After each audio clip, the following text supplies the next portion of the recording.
Hey, welcome back. I'm sorry this one's late. It's up late because of the COVID-19 and things that are happening at my work.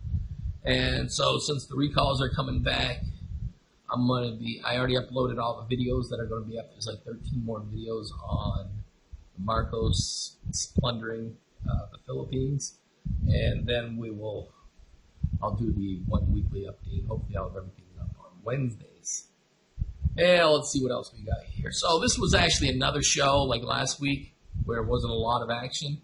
So we had, digging in the pit, they discovered some marble. Now, they said they found treasure, and I'm like, all right, finally, and I'm hoping. Seriously, I'm pulling for them. I want to see them catch some gold or something to prove me wrong, prove the whole world wrong. But it was just marble. It came from France, they believe in the 1700s, 1600s. How to get there? Who knows? All I know is this. The Manila galleons, these are the trading ships, and the trading route were based out of Manila in the Spanish era.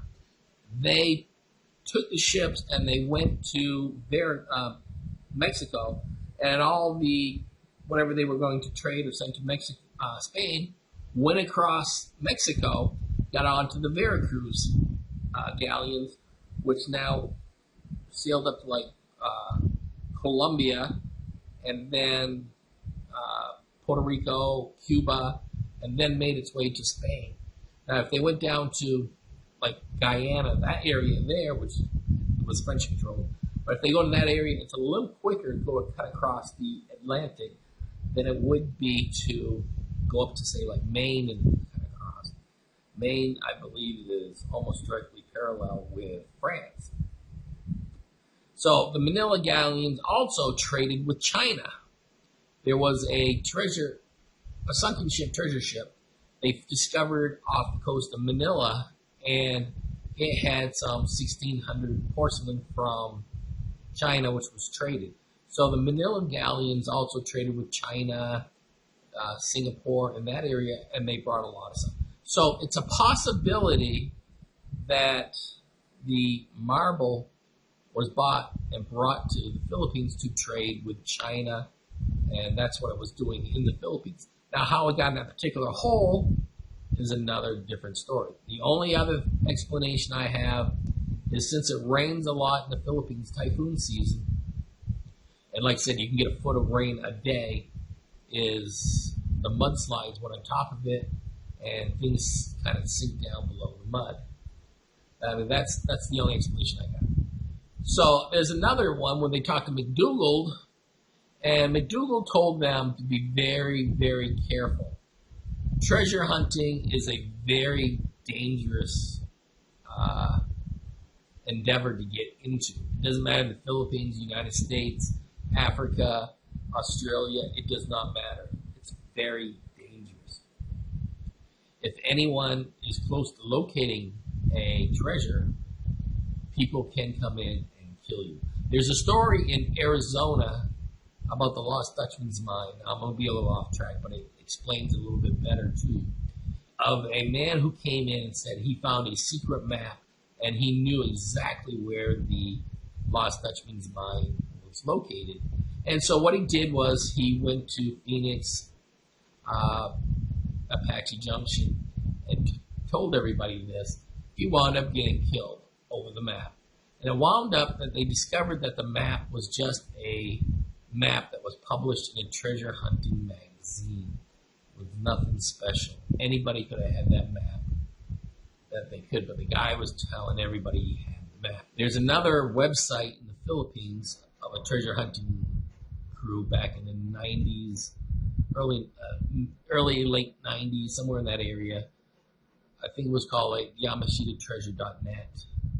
And they wound up, they had to dig under this family's house because the family refused to relocate. And they believed that's where the treasure was.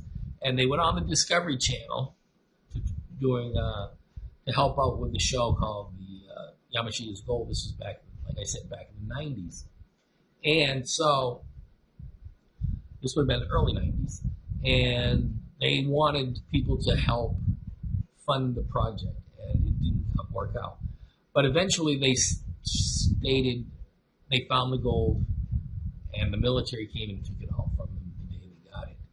But they showed they showed a very detailed map how you went down, up, around like this, all over the place, and that's how the tunnel was done. It wasn't just you had to dig all over the place, up, down, around, and so you may have gone up, over, down, back this way, up this way, down, over, back, and there was concrete barriers that were blown up, so just concrete poured in there, concrete poured in where it wound up that you actually had to blow it up in order to access it. So they took them a while, and then they said the police came, and they actually had to have armed security there because they said people will come in and steal. Robert Curtis had two incidences when he worked with Nippon Star and they went to Corregidor. They were chased off Corregidor Island because they didn't have the proper work permits.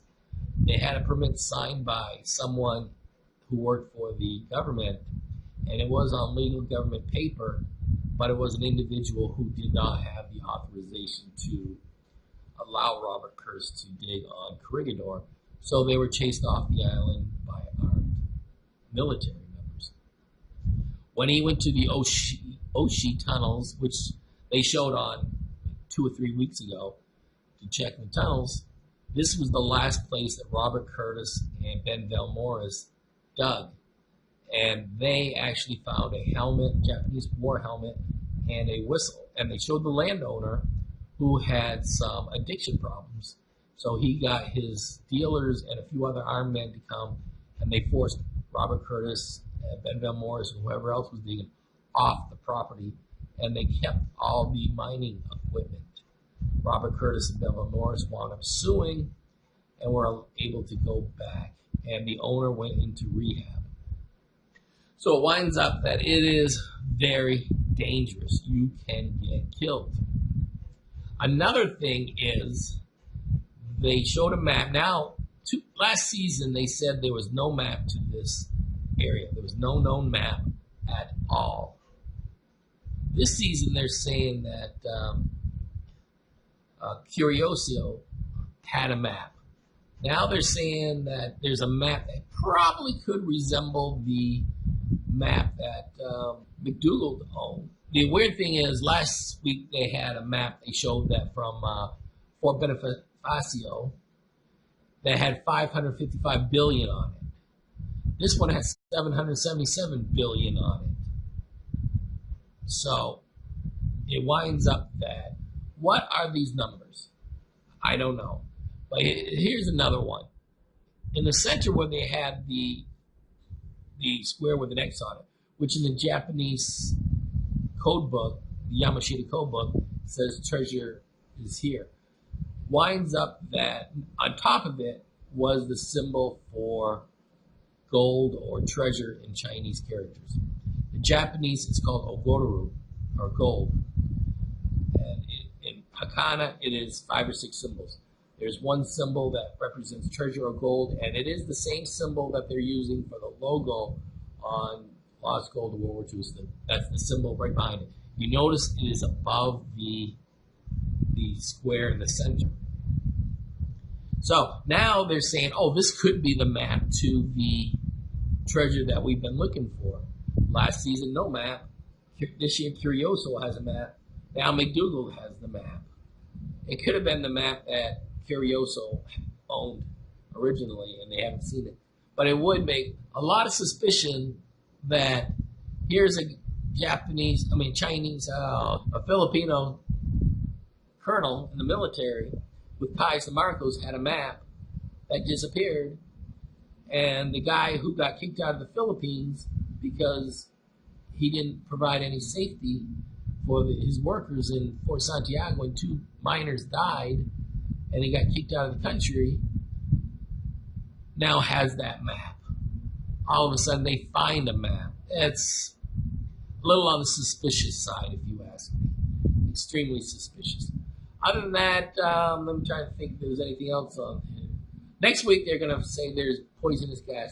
There is a lot of sulfate, and a lot of Filipinos do not understand sulfate is poisonous. If you smell it, it can kill you very quickly. Then they dug a borehole into the side of the mountain, and they did find a cave. Now, this could be from a mining cave that they're trying to get the rubble out of. So they're using a robotic jackhammer to clear it off. Now they have to go in and they have to pull everything out. This mine, everything points to the 1970s. Nueva Vizcaya, where they're located, digging now, is known for its gold mine. It has numerous gold mines, and it is a very highly prized province in the Philippines when it comes to gold mining. Mindanao is another one. This area here is like the top 3 mining places in the Philippines. The Philippines mines, I think, 12 to 24 tons now. When Marcos was president, it averaged 4 to 12. And here's an interesting thing to understand. When the USS Trout in 1940, right after or just before the Japanese attack, the entire gold deposit in the Central Bank of the Philippines was transferred to the United States. The USS Trout in February, I think 40 or 41, took the gold out of the country and brought it to the United States. When Ferdinand Marcos, now it was 20 tons, when Ferdinand Marcos became president, or left presidency, it was only 25 tons of gold in the National Depository. So between 1945, 1950, when the Philippines got their independence and when the gold was turned, only 5 tons remained extra in the Philippine National Bank. You do the math. 4 times, 46 years? 41 years? 41 years, there should have been 165 tons of gold deposited into the National Depository. 165 tons. Missing, gone, kaput. For 4 years, 74, 75, 76, 78, 77. For 4 years, not 1 ounce of gold was deposited into the National Depository. And there was 7 tons of gold missing from inventory, and they know 10 tons of gold was completely stolen. So, there's almost 200 tons of gold missing from the banks and the vaults of the Philippines. 200. Now, Santo Romano died with $1.6 billion. He had $600 million worth of gold, which at the time equal to about 200 tons.